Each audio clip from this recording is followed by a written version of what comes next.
કે જેનીબેનના સસરાએ જે ધિરાણ ટૂંકી મુદતનું લીધું છે એમાં સંજયનું નામ હોવા છતાં એને છુપાયું છે.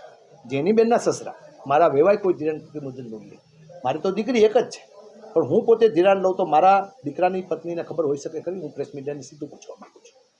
એ મેં છુપાયું નથી, છતાં પણ અમે પત્રથી કર્યું. એમણે તો આવડી મોટી રકમ છુપાવી, ત્યારે જેનીબેનના સસરાએ જે ધિરાણ લીધું છે એમાં છુપાયું નથી, એને પત્રમાં પણ રજૂ કર્યું તો કે તમે ડેસ્ક માર્યો નથી. આ દેશના મુખ્યમંત્રી, આ દેશના વડાપ્રધાન મુખ્યમંત્રી પોતે જ્યારે ચૂંટણી લડતા ત્યારે એમે પરણેલા છે કે અપરિણિત છે ત્યાં કાયમી ડેસ્ક માર્યા છે. અમારા ડેસ્ક સામે ભારતીય જનતા પાર્ટીને વાંધો દેખાડો.